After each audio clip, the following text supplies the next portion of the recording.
I never thought in my life Phoenix would turn into this twisted mess.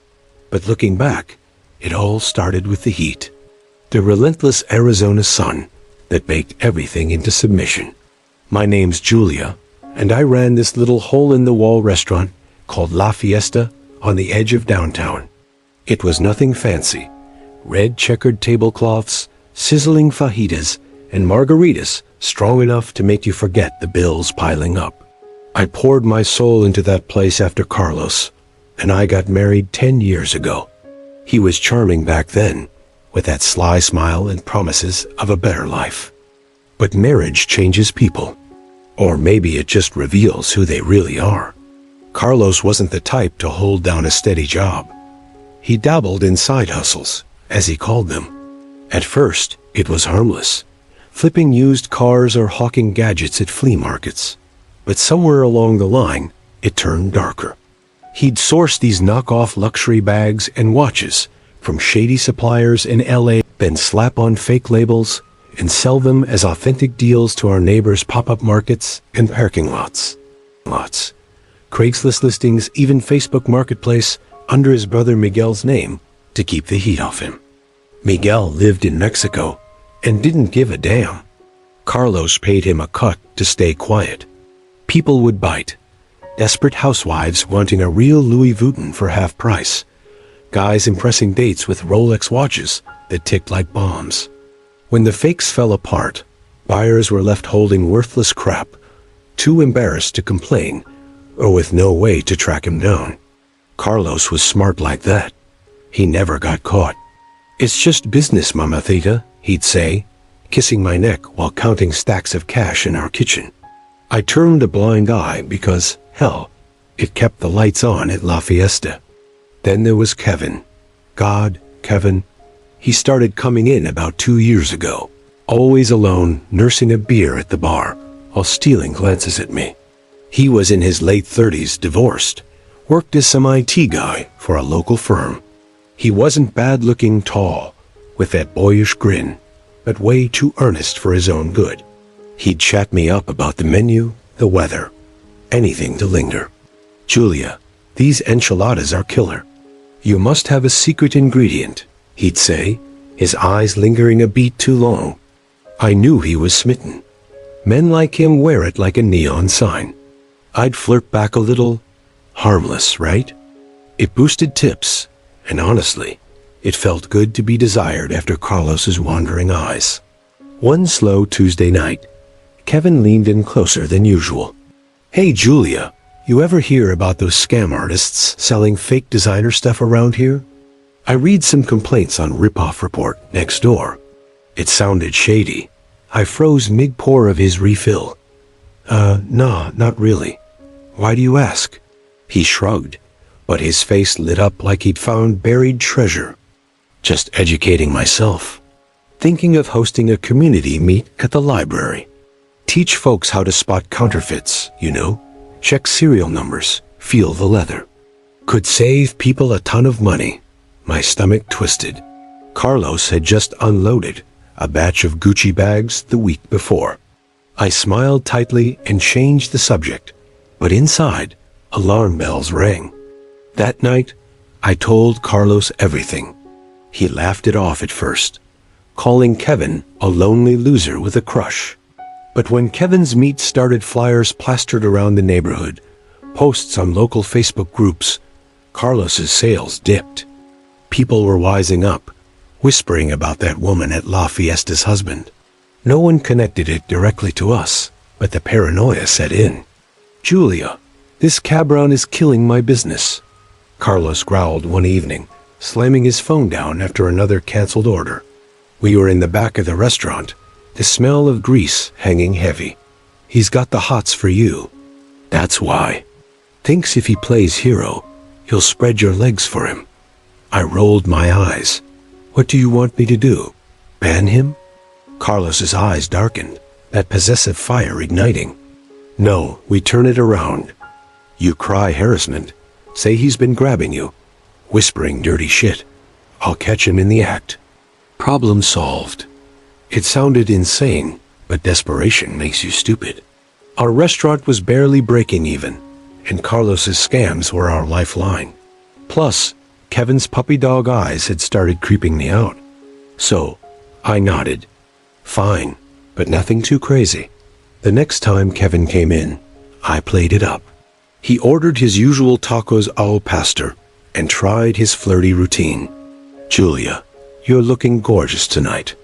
That dress hugs you just right. I forced a blush, then leaned in like I was confiding. Kevin, you've got to stop. This attention, it makes me uncomfortable. His face crumpled. What? I didn't mean. Before he could finish, I raised my voice. You've been harassing me, touching me when I serve, saying things about my body. I want you out. Customers turned, murmuring. Kevin stammered. Julia, that's not I just like you, okay? Get out before I call the cops, I thought. He bolted, red-faced, but not before muttering, this is bullshit. Perfect, I texted Carlos. Now, that night, after closing, I knew Kevin would circle back. He always walked home past the alley. And sure enough, around midnight, I heard footsteps. I stepped out the back door, pretending to take out trash. And there he was, looking wrecked. Julia, please, I need to explain. Those scams your husband. Kevin, stop, I shouted, backing away like he was advancing. He wasn't, but perception is everything. Carlos exploded from the shadows, a hurricane of rage. You touching my wife, Pendejo? He grabbed Kevin by the collar, slamming him against the dumpster. Kevin gasped, flailing. What the Carlos? I know about your fakes. You're the one scamming. Shut your mouth, Carlos roared, his fist connecting with Kevin's jaw. Kevin hit the ground hard. I watched, heart pounding, as Carlos snatched a cleaning hose from the wall, the one we used for mopping, still dripping with bleaching chemicals. He wrapped it around Kevin's neck, yanking tight. You think you can ruin me, cabron? I'll end you right here. The acid smell of chemicals burned my nose. Kevin's face turned purple, gurgling. Please, Julia, help me. I froze. This wasn't the plan. We were just supposed to scare him, rough him up. But Carlos was lost in his fury, veins popping, grunting like an animal. You piece of shit. No one fucks with my family. Kevin's legs kicked wildly, urine soaking his pants in terror. I snapped out of it. Carlos, stop. You're going to kill him. He hesitated just long enough for Kevin to twist free, gasping, retching on the pavement. He scrambled up, hose marks raw on his neck, and bolted into the night, screaming hoarsely. You're both crazy. I'll tell everyone. But he didn't.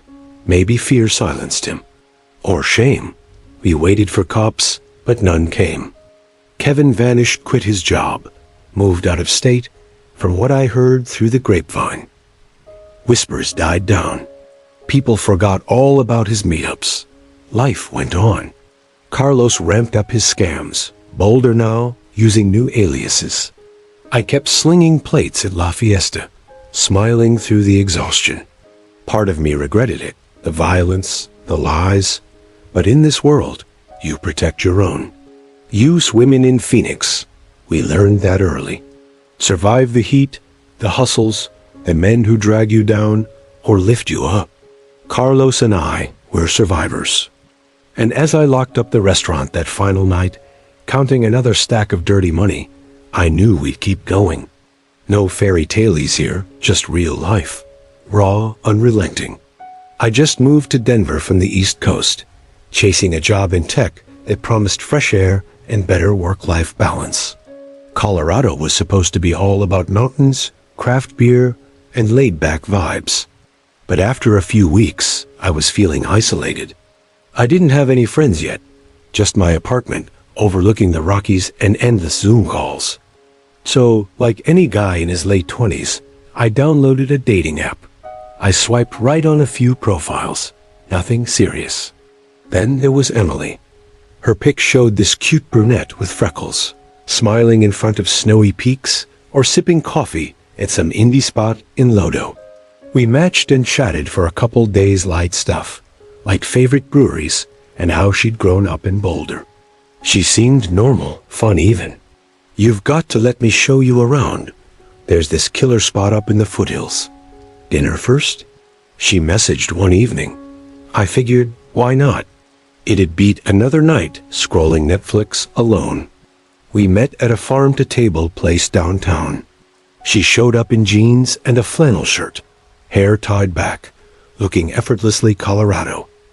"Hey, stranger, I hope you're hungry. Their bison burgers are insane," she said with a grin. She hugged me like we'd known each other forever. Dinner was easy. We talked about my move, how the altitude was kicking my ass, making me short of breath on simple walks. She laughed, a genuine belly laugh. "That's everyone's first month here. Drink more water, city boy." She shared stories about her ex, some guy who'd ghosted her after a year, and how she was over dating apps but gave it one more shot. "People are weird, you know, but you seem normal." I chuckled, flattered. "Yeah, well, I try." After paying the bill, she insisted on splitting it. We headed to her car, an old Subaru with stickers from national parks plastered on the back. "Trust me," she said, starting the engine. "A drive up to Lookout Mountain is worth it. Stars like you've never seen." I was new to the area, so I went with it. The city lights faded as we climbed, winding roads flanked by dark pines. She cranked up some indie folk playlist, humming along. "You ever think about how small we are out here? Like one wrong turn and poof, no one finds you?" she asked, glancing at me. I nodded, thinking it was just poetic mountain talk. "Yeah, nature's humbling." We parked at a pullout, no other cars around. The air was crisp, moon full and bright. "Come on, there's a trail that leads to this bench. Best view in the state," she said, grabbing my hand. We walked in silence at first, our footsteps crunching on gravel. The path opened to a clearing, and sure enough, there was this weathered wooden bench overlooking a valley. No streetlights, just moonlight casting everything in silver. We sat, shoulders touching. It felt romantic, like something out of a rom-com. "This is amazing. Thanks for bringing me here," I whispered. She leaned back, staring at the sky. "You know what I like about places like this? The isolation. No one around to hear you scream." I turned, expecting a joke, but her face was serious for a beat before she smiled. "Kidding? Sort of. We talked more about work dreams." Then she shifted topics. "You ever listen to true crime stuff? Like serial killers?" I shrugged, a little bit. "Podcasts on run sometimes." Her eyes lit up. "Oh man, I'm obsessed. Ted Bundy, right? He was from around here-ish. Charmed his way into women's lives. Then bam, she snapped her fingers. What do you think makes someone snap like that?" I paused for a minute, unsure. "I don't know. Trauma. Wiring in the brain." She nodded slowly. "Maybe, but sometimes I wonder, what if it's just curiosity?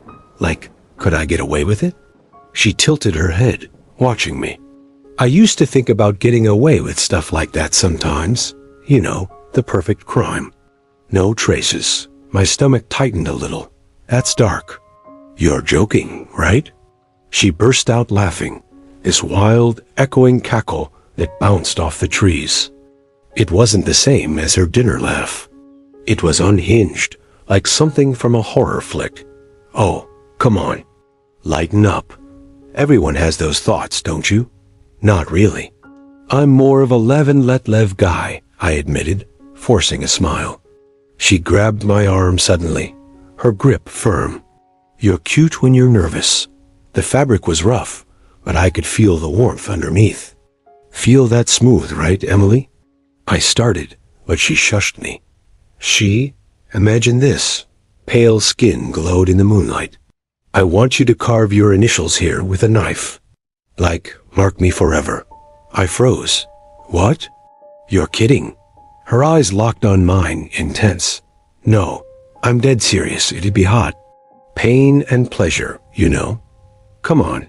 You've got a pocket knife or something? No. My heart pounded. This wasn't flirty. It was fucked up. But she reached into her boot and pulled out a small switchblade, then flicked it open with a click. Here, I'll help. Emily, stop. This isn't funny. She pressed the blade to her skin, right above her knee. Watch. And she did it slow, deliberate. A thin line of red bloomed as she carved a jagged J for my name, Jason. Blood welled up, trickling down her leg. She winced, but smiled through it, biting her lip. Your turn, the A and S. Bile rose in my throat. The metallic scent hit me, mixed with pine. I gagged, almost puking right there. What the you're insane. I yanked my hand away, standing up. She laughed again, that maniacal sound. Oh, baby, don't be scared. It's nothing. Come back. I bolted, didn't look back, ran down the trail, branches whipping my face.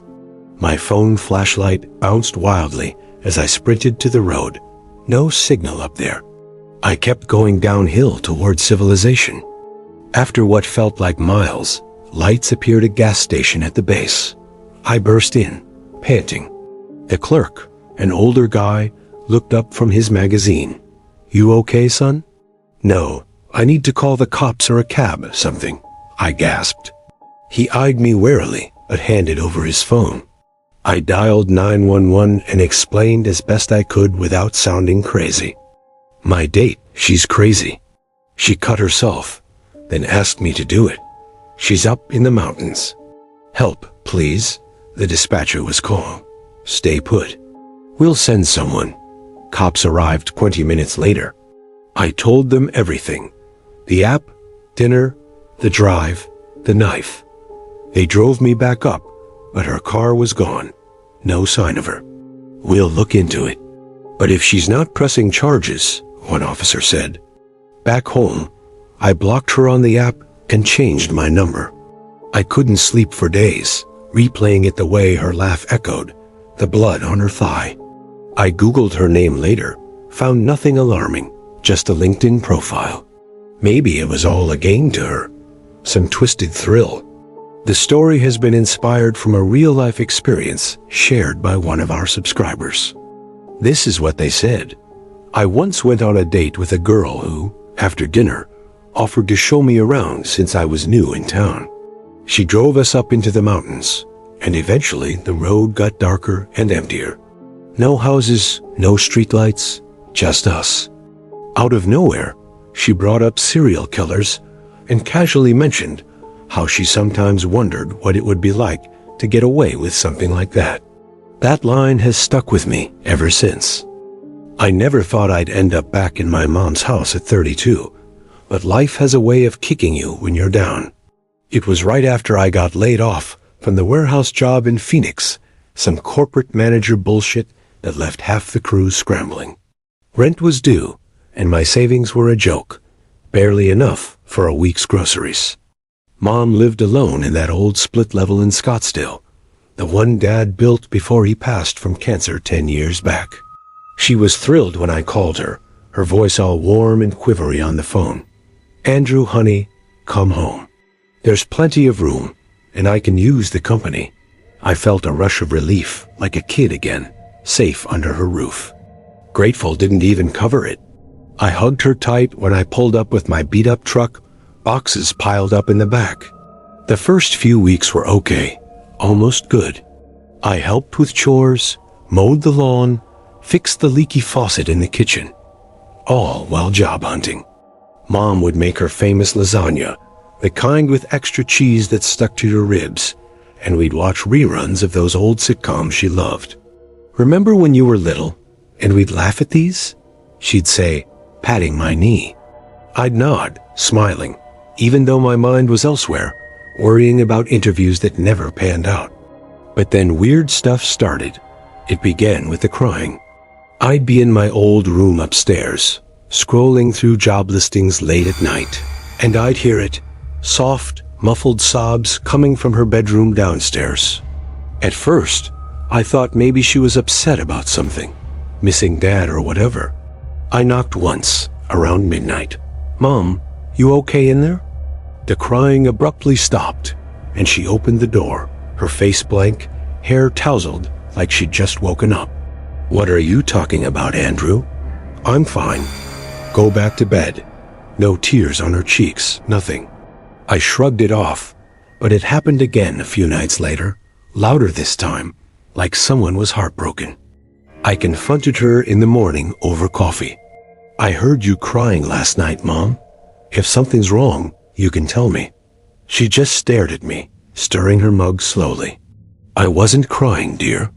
Must have been the wind or a neighbor." Bullshit, I thought, but I let it go.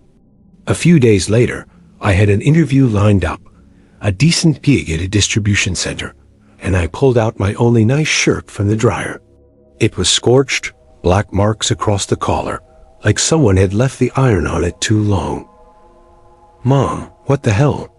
I yelled, storming into the living room where she was folding laundry. She looked up, confused. "I ironed that yesterday." "It was fine." "Fine? It's ruined. Did you do this on purpose?" Her eyes widened. "Why would I do that?" "Maybe the iron's acting up." I didn't buy it. The next week, my jeans came out with a single hole in the pocket. "This is getting ridiculous," I muttered to myself. But aloud I said, "Mom, if you don't want me here, just say it." She shook her head, voice trembling. "Andrew, I love having you here. Stop accusing me." The water shutoffs were the worst. I'd be in the shower, finally relaxing after a crappy day, soap in my eyes, and then nothing. The faucet would sputter and die. First time, I figured it was a glitch. Wrapped a towel around me and checked the basement valve. It was twisted off. "Mom," I bellowed, dripping water on the carpet. She poked her head out of the kitchen. "What now?" "Did you turn off the water?" "No, why would I do that?" "Maybe maintenance is working on the lines." But it happened 3 more times, always when I was mid-shower, freezing my ass off. One evening, after a particularly bad one, I lost it. "This is sabotage, isn't it? You're trying to make me miserable, so I'll leave." She backed away, hands up. "Andrew, please. I swear it's not me. Let's talk about this." I started believing she was gaslighting me, like those stories you hear about toxic parents who can't let go. My frustration built like a storm. The job search was going nowhere, callbacks that led to "we'll let you know," and living with her felt like I was walking on eggshells. I'd lie awake, hearing those cries again, wondering if she was faking it to mess with my head. "Why are you doing this?" I asked over breakfast, and she replied softly, "I'm not, honey.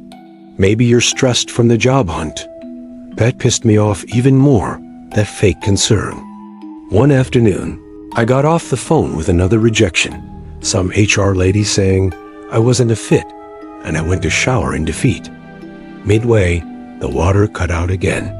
I slammed the shower door, yanked on sweats, and charged downstairs.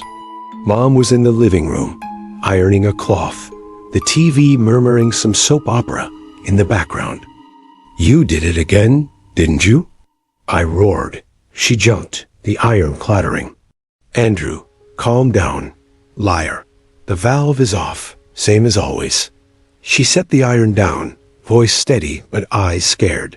"Maybe it's the city. Call them." "No, it's you. You want me gone." "I know it." I stepped closer, fist clenched. "After everything, you're pulling this." She reached for me, like to soothe. "Honey, please, let's sit." But I snapped. She stumbled back, crashing into the coffee table. She gasped, hand on her stomach, eyes wide with shock. I froze, rage draining away, replaced with horror. "Mom, I'm sorry." But she was already grabbing the phone, dialing 911 with shaking fingers. "Please, my son just hit me." They arrived fast, 2 police officers cuffing me in the driveway, while neighbors peeked from their windows. Mom stood there, ice pack on her stomach, tears streaming. "He didn't mean it," she whispered to them. But they hauled me away anyway. Why'd you do it? The detective asked, leaning across the table. I spilled it all. The cries, the burns, the water. She was driving me crazy, trying to push me out. He nodded. Then another officer barged in. Your mother's been diagnosed with early-stage Alzheimer's. Did you know that? She asked. Alzheimer's? It hit like a truck. No, I didn't know. She never said. The lady officer explained. The crying was from a TV drama she watched obsessively, but forgot she turned on, some old show with dramatic scenes. The burnt clothes when she'd start ironing and get distracted, leaving the iron on too long. And the water, routine maintenance from neighborhood notices she'd been mailed, but probably misplaced or forgot to mention. It wasn't sabotage. It was her mind slipping away. I sat in the cell, head in hands, guilt twisting my guts. How had I missed that? The forgetfulness, the confusion. My own mom, the woman who raised me alone after Dad died, bandaged my scraped knees, and I punched her. The judge stuck me with assault, domestic violence. Bail was set high, but a friend posted it. When I got out, Mom wouldn't see me. Her sister, Agatha, answered the door. She's staying with me now, Andrew. Doctors say stress could worsen it. You need help too. That was 6 months ago. I'm in anger management now, mandated by the court and working a crap job at a fast food joint while the case drags on. Probation likely, but the scars are deeper. I drive by the old house sometimes and see a for sale sign. Mom's an assisted living mild case, but it's progressing. I send cards, apologizing in voicemails she might not remember. Mom, I was wrong. I love you. Please forgive me. It was one of those humid summer evenings in Chicago, the kind where the air sticks to your skin and you can't decide if you're hungry or just bored. I'd matched with her on Bumble. Her name was Jamie, mid-30s, with a profile full of hiking pics and quotes about adventure. She seemed fun, edgy, the type who could keep up with my sarcasm. We chatted for a week, trading stories about bad exes and favorite dive bars. Finally, we decided to meet at this little Italian spot downtown, the one with the red checkered tablecloths and killer tiramisu. I got there first, nerves buzzing like they always do on first dates. I was wearing my go-to black dress, the one that hugs just right without trying too hard, and I sipped a glass of Pinot Grigio while scrolling through my phone. When Jamie walked in, she looked even better than her photos. Curvy, with short dark hair and a tattoo peeking out from her sleeve. Hi, you must be Sarah, she said, sliding into the booth across from me with a grin that lit up her face. Yeah, that's me. You found the place okay? I asked, smiling back. Totally. Traffic was a bitch, but worth it. You look great, by the way. We ordered appetizers, bruschetta, and calamari, and the conversation flowed easily at first. She told me about her job as a graphic designer, how she freelanced for bands, and loved the chaos of it. I shared about my gig at a marketing firm, the endless meetings and coffee runs. God, I hate corporate sometimes. It's like, why am I wasting my 20s on spreadsheets? I said, rolling my eyes. Jamie laughed, a deep, genuine sound. Tell me about it. I quit my 9-to-5 last year. Best decision ever. Now I make my own rules. What about you? Any wild stories from your dating history? I hesitated, but dove in. Oh, plenty. There was this one guy, he showed up with his mom. I swear to God, she sat at the bar the whole time. Jamie slapped the table, her eyes wide. No way. That's next level creepy. I'd have bolted. Me too. I dated a chick once who collected taxidermy animals, like full-on stuffed squirrels in her living room. We kept swapping stories, laughing over the wine. She had this dark humor that matched mine. Edgy jokes about true crime podcasts and what-if scenarios. You ever think about how easy it is to disappear someone? She asked at one point. dipping a fry into aioli. I chuckled. Oh yeah, all the time. Blame Dateline for that. By the time the check came, I was buzzed and optimistic. Maybe this could be something, I thought. She insisted on driving me home since my place was on her way, and I didn't argue.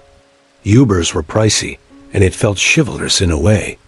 We piled into her old Jeep, the seats worn and smelling faintly of cigarettes. The city lights blurred as she pulled onto the highway. That's when things shifted. At first, it was subtle. You know, she said, glancing over with a smirk, you're in my car now. I technically can take you wherever I want. You're like my prisoner.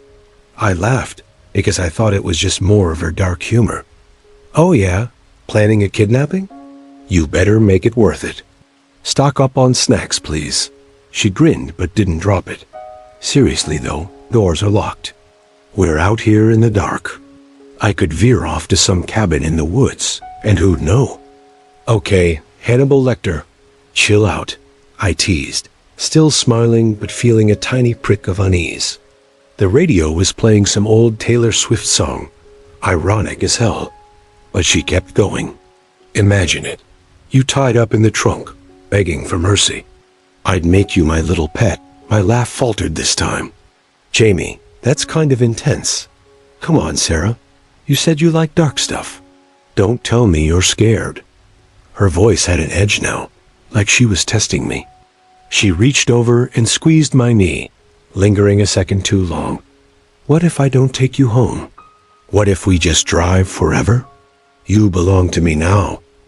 I shifted in my seat, staring out at the passing cars. Yeah, funny. But seriously, my exit's coming up. She ignored that. Prisoners don't get exits. They get what I give them. Maybe I'll pull over, make you prove your loyalty. Stop the car. This isn't funny anymore, I said, my voice sharper than I intended. Oh, Touchy, lighten up.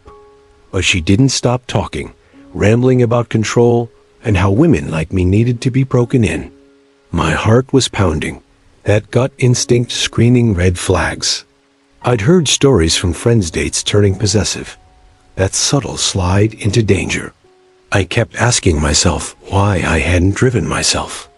Finally, she pulled up to my apartment building. There you go, prisoner. For now, she winked, like it was all a joke. I forced a smile and unbuckled fast. Thanks for the ride. Night. As soon as the door shut, I bolted inside, locking everything behind me. My hands shook as I texted my best friend. Weird date. Call me. My boyfriend Tommy was obsessed with the TV series Black Mirror. It's this really dark Netflix series all about how technology can go wrong and ruin people's lives. The episodes never ended happily, so it wasn't really my thing.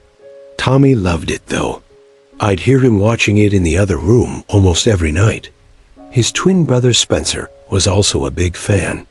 When the new season came out last month, the two of them binged the whole thing together. They spent all night watching that dark show. I couldn't handle watching a whole episode of Black Mirror.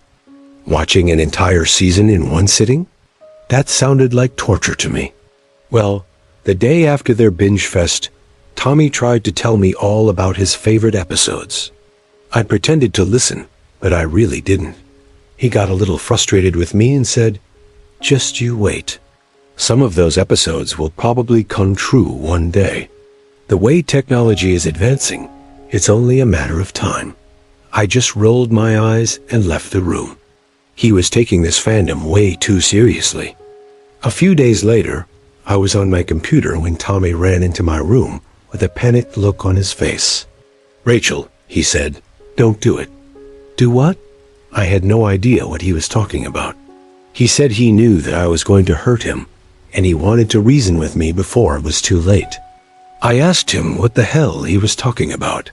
He pulled out his phone and showed me a new app that he'd downloaded. It was some sort of thing that answered questions about what was going to happen in the future.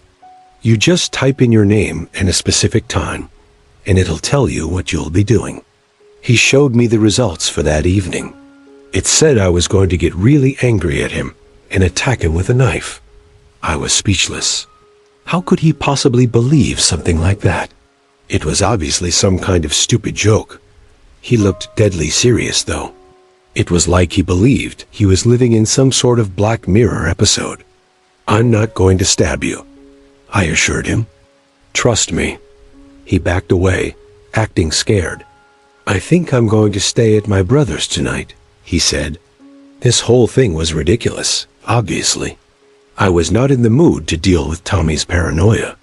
I snatched the phone out of his hands to prove that the app was made up. "Look," I said. I refreshed the app, and then I typed in my name and today's date. And then I waited for a response. It took 5 seconds for the app to respond.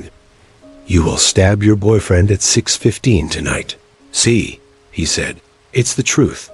Obviously, this app was just joking with us." It probably predicted murder for all its users. I changed the time to 30 minutes in the future and tried again. After 5 seconds, the app replied, "You will be called into work to handle an emergency." "Okay," I said. "Let's wait 30 minutes. If my work doesn't call me, then we'll know that this app is nonsense." I was confident that nothing was going to happen. Today was Saturday, and my work never needed me to be there in person on the weekend. They'd have to pay me overtime, which is something my boss would never do. 30 minutes later, my phone rang. Tommy's eyes widened in horror. "Are you going to answer it?" he asked. I looked down at my phone and saw that it was the office calling. I answered it, and I listened to my boss ask if I could come into work. He said that our entire database had been deleted, and they needed my help to recover the missing data. I knew it was just a dumb coincidence, but Tommy saw it as proof that the app was real, that I was going to stab him. He rushed into his closet, packed up a suitcase of clothes, and told me that he'd stay at Spencer's until the app told him that it was safe to come back. I felt like screaming at him. How could he be so gullible? No technology had the power to predict the future. I couldn't argue with him, though, because, well, he was already gone. Besides, I had to deal with my work emergency. I went to my office, and I spent the next few hours redoing all the work that I had done for the last month. It was so frustrating, but I was able to finish as much as I could. My boss still didn't know what caused us to lose all that data, but he promised me it wouldn't happen again. When I got back home, I was exhausted and angry. Tommy still wasn't back yet. I was alone, and I didn't know what to do with myself. I tried watching TV, but I kept thinking about that stupid app. I knew it wasn't real, but I couldn't stop thinking about it. So eventually, I pulled out my phone, and I went to the App Store to see if I could download it. I remembered the app's name, and I found it right away. It was available to download for free, so I did. As it was loading, I saw that it was released yesterday. It didn't have any reviews yet, and the publisher was unlisted. And that's when I realized what had really happened. This app was a joke after all. It was created by Spencer, Tommy's brother.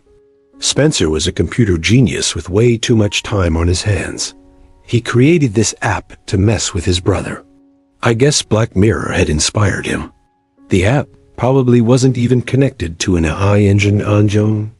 Spencer was probably typing the answers himself, which means that he also sabotaged my work, using his computer skills to delete a bunch of files, just so he could prove that the app could predict the future. I had wasted all day at work because of a prank. It was insane and way too complicated. I had to figure out how to get back at him. I got a message on my phone saying that the app failed to download. I guess it was just made for Tommy. I got in my car and I drove straight to Spencer's house.